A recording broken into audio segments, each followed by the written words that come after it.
આપણે બટેકાના સાબુદાણાના પાપડ સરસ તૈયાર થઈ ગયા છે. એકદમ મસ્ત બની ગયા છે.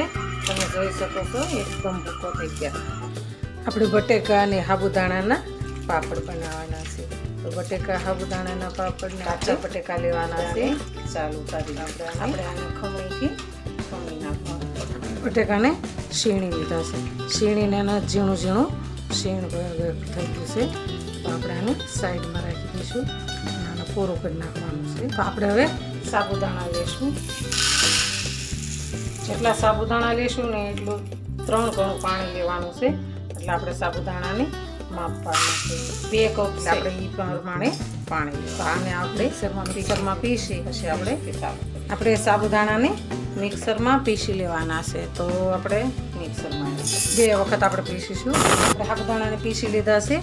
તો આપણે અંદર આપણે 6 કપ પાણીને આપણે સાબુદાણાનો ગોળ બનાવી નાખ્યું છે તેલમાં. આપણે એને સતત હલાવવા. આપણે સ્વાદ પ્રમાણે મીઠું નાખીશું. આપણે ઘટ થઈ ગયું છે. અંદર બટેકાને એડ કરીશું. આપણે એની અંદર બટેકાનું શીણ નાખીને આપણે સાબુદાણાને બટેકાના પાપડ બનાવવાના છે. આપણે જો અમારા વિડીયો ગમે તો લાઈક ને શેર કરી દેજો.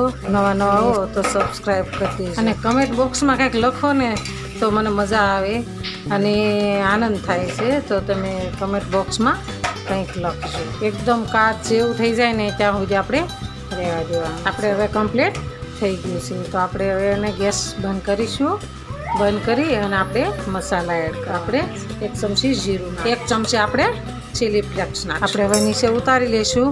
ઉતારીને ઠંડુ થવા દેવાનું. આપણે ફરાળમાં આપણે હવે ઠરીને સરસ કમ્પ્લીટ થઈ ગયું છે. તો આપણે પાપડ બનાવીશું બાઉલમાં. તો આપણે એના પાપડ પાડીશું. ફેલાવાના આપણે પાપડને આપણું તેલ આવી ગયું. એકદમ સરસ ફૂલીને પાપડ સરસ થઈ ગયા. આપણે બટેકાના સાબુદાણાના પાપડ સરસ તૈયાર થઈ ગયા છે.